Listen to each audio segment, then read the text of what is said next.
Thinking about switching scales in model trains? Well, I've got some tips and tricks from someone who's actually done it, me.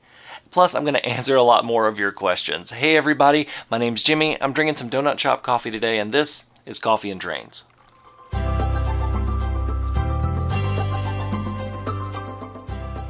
This video is brought to you with support from my patrons on Patreon. These videos would not be possible without them, and if you'd like to join the Patreon community, you can follow the link in the description below and join for as little as $1 a month.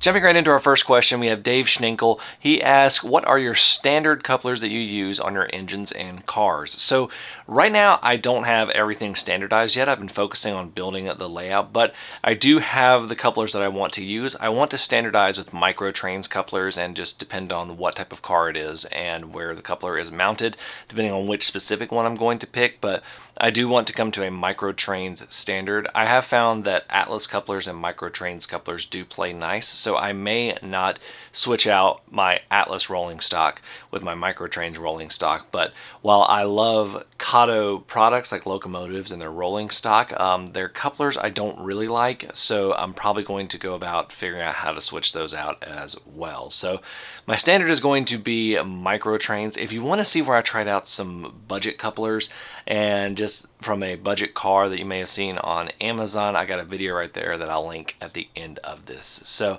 my next question comes from Glenn Copriva, I'm not quite sure how to pronounce that.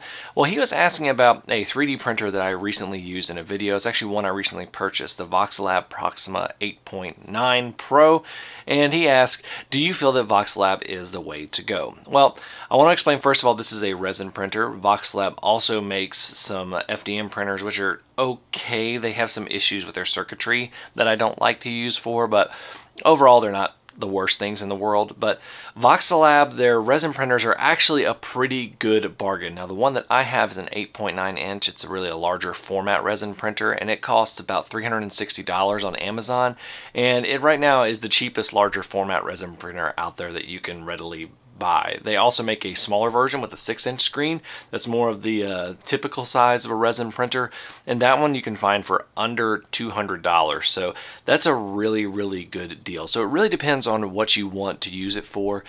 For the record, most of these inexpensive printers go off the same type of boards and everything, the Chi2 Systems boards. So a lot of times you're really getting the same hardware repackaged in a different way. So as long as you have boards from Chi2 System, now Anycubic does make their own, and Elgu and all those, they use different ones, and it really just comes down to the LED technology and things like that, but a lot of them use the same screens and things like that. So really, when you're looking at resin printers, if it's a Chi2 Systems printer, it's going to be very similar to any other Chi2 Systems printer that you're going to be able to find. You just got to figure out what board is controlling it and what screens are using it. Okay, more 3D printing questions. Humanity Junction, how you doing, Heath? He asked, will the 3D printed car card holders be on sale in my Etsy store?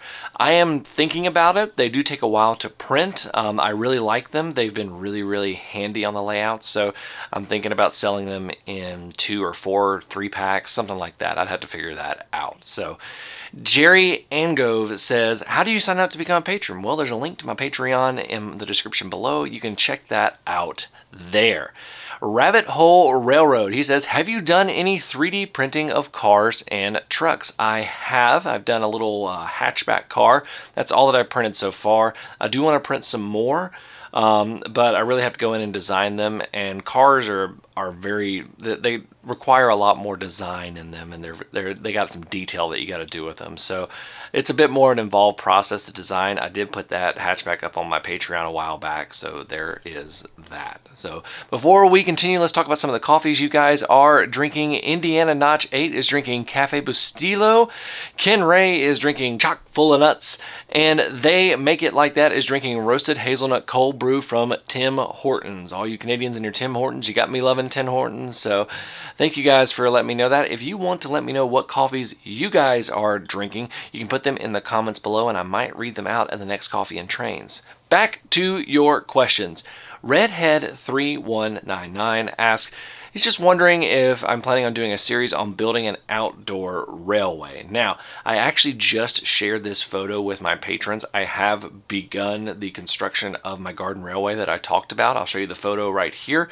And it's going to be a long process, and I want to do the entire thing and then release all the videos so I can just kind of make a really nice series about it. It's going to be a small garden railroad, but it's going to be something that's going to be a lot of fun. I had a garden railroad as a kid, never ran the best, but I absolutely loved having one. So I'm really excited about building a new one, especially with my kids. So, all right. Ties Trains says, where is the best hobby site to buy trains and rolling stock? Now, this is kind of a loaded question. There's a lot of different hobby store sites, and I don't say any of them are really negative. I haven't had a negative experience with one. That being said, I do have some go-tos. My go-tos are Trainworld, my Lombard Hobbies, let's see here. Who else? Oh, Midwest Model Railroad, model train stuff, Factory Direct Hobbies. Those are just some of my ones that are my go-tos, and I will put those all linked in the description below.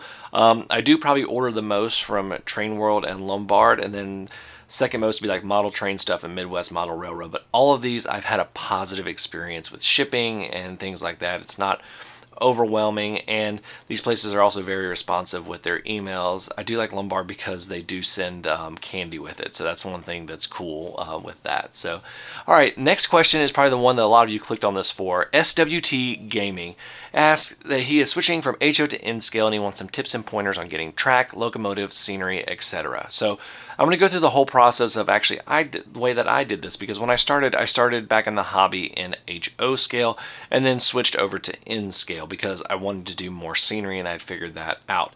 So the first thing that I did when I was switching over is I put everything HO scale for sale on eBay, and I went through, priced everything out reasonably, and I did everything at auction so that it would be done. Now, some of the rolling stock I did in packs that you could buy, and that actually got me a little bit more money than I would have gotten individually. Each of the locomotives I sold individually.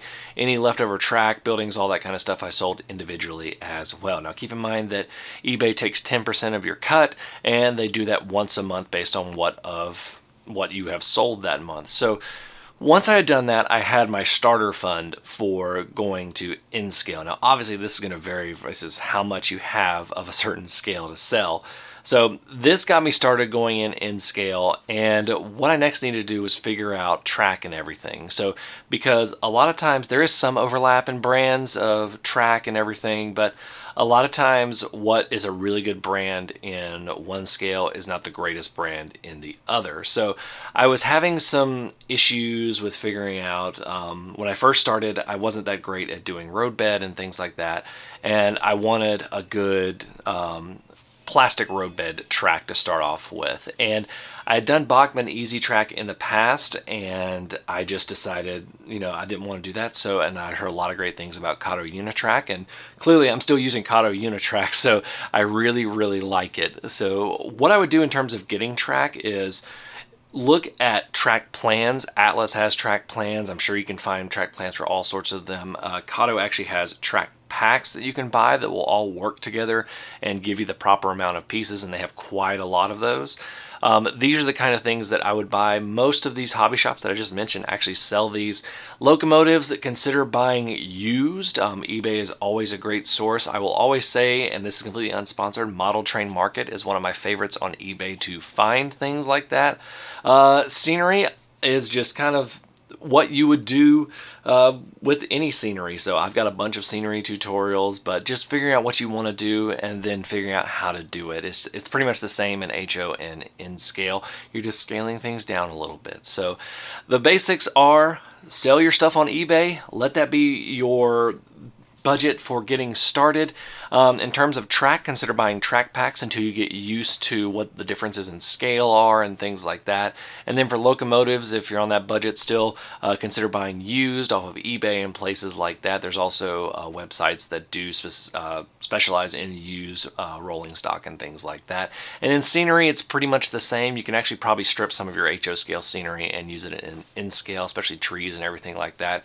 You just may need to use them in a different way. So that is everything. If you have a question that you would like answered, you can put that in the comments below and I will get to it at next month's Q&A. Thank you all so much for watching. Until next time, I'm Jimmy from the DIY and Digital.